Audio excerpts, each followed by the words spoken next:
मार करके वो खून की नदी बह गई। अरे भाई 1 लाख पुत्र 1.25 लाख नाती, रावण का शुद्ध खानदान 2.25 लाख ब्राह्मण थे और सबको खत्म कर दिया भगवान राम ने। तो क्या राम को ब्रह्म हत्या लगा? नहीं, वो कलंकी अवतार हैं, उन्हें किसी तरह का हत्या और पाप नहीं लगता है, आज भी भगवान ही कहा जाता है। इसी तरह से द्वापर में 3 युगों में कलंकी अवतार होता है, सतयुग, त्रेता, द्वापर। इन तीनों युगों में कलंकी अवतार होगा और जब जब कलयुग आएगा तो निष्कलंक अवतार होगा। इसी तरह से आप देखो, कृष्ण धरती पर आए, चक्र सुदर्शन उठाया और खून की नदी बह गई, लाखों लोगों को सुला दिया मौत के घाट। तो कृष्ण को कोई हत्यारा नहीं कहता है, आज भी भगवान कहा जाता है। लेकिन अब कलयुग में निष्कलंक अवतार होगा। तो निष्कलंक अवतार किसका होता है? संतों का। संत अवतार निष्कलंक अवतार होता है। वो क्या करते हैं? किसी को मारते काटते नहीं, किसी को मारते नहीं, काटते नहीं, धोखा नहीं, बेईमानी नहीं, किसी को कोई श्राप नहीं देते हैं। प्रेमी भाइयों, वो समाज में घूम करके लोगों को उपदेश देते हैं, सत्य का उपदेश देते हैं, ज्ञान का रास्ता देते हैं, माँ बहन का पहचान कराते हैं और आपको ऐसा शुद्ध नामदान दे करके और नामदान के द्वारा आपके यानी भजन करा करके आपकी आत्मा का मुक्ति मोक्ष कल्याण भी कराते हैं। ऐसे संत, इसीलिए संतों का भी अवतार 2 तरह का होता है। संत भी 2 तरह के होते हैं, 2 तरह का। कैसा, कौन कौन से होते हैं? एक नित्य अवतार और दूसरे निमित्त अवतार। नित्य अवतार माने संत हमेशा धरती पर रहेंगे, लेकिन आप उनको नहीं पहचान पाते। वो गुफा में रहें, कंदरा में रहें, आपके घर में रहें, आपका बालक होकर के पैदा, लेकिन आप उनको पहचान नहीं पाओगे।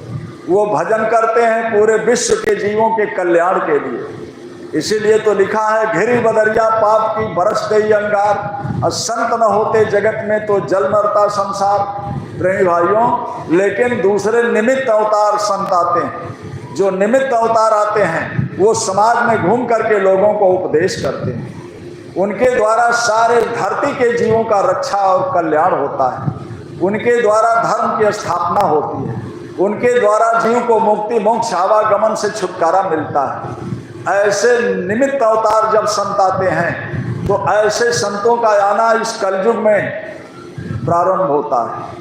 इसलिए आपको तो इतिहास अपने ही, कलयुग तो न जाने कितने बार धरती पर आया होगा, लेकिन आज इस कलयुग में आप मौजूद हैं।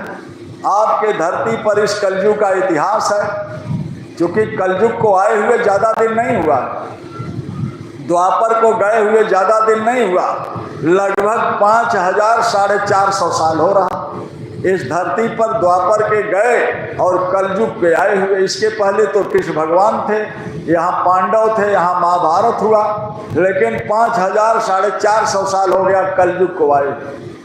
प्रेमी भाइयों, लगभग 700 साल से संतों का आना यहाँ पर शुरू हुआ और प्रथम संत कबीरदास आए। कबीरदास जी आए। कबीरदास जी जब प्रथम संत धरती पर आए तो उन्होंने यानी परमात्मा के नाम को, उसी हजारों अनंतों नाम में से एक नाम को सिद्ध किया।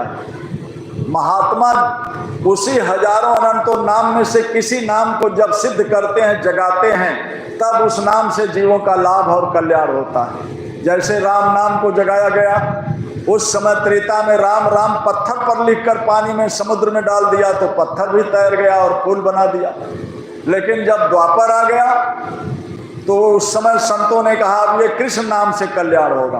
भाई राम नाम पहले से था, उसी से काम चल जाता, लेकिन नहीं, कहा अब वो खारिज, नाम उतने दिन काम करेगा जितने दिन उस महात्मा का संकल्प होता है, फिर वो नाम खारिज हो जाएगा। आगे दूसरे महात्मा आते हैं और उसी हजारों अनंतों नाम में से किसी नाम को सिद्ध करते हैं। द्वापर में महात्माओं ने कहा अब कृष्ण नाम रहेगा, तो आप कहो कि हम नहीं मानेंगे, हम तो राम को मानेंगे, कृष्ण को नहीं मानेंगे। तो आपके मानने न मानने से कुछ नहीं होता है, क्योंकि ये नेचुरली फंक्शन है, ये कुदरती व्यवस्था है। उस समय जिसने कृष्ण को पुकारा उसकी रक्षा हो गई। ऐसे ही प्रेमियों, जब कबीरदास जी धरती पर आए तो उन्होंने भगवान का नाम क्या रखा? साहब। साहब से सब होता है, बंदे से कछु ना, राई से पर्वत करे पर्वत राई मां।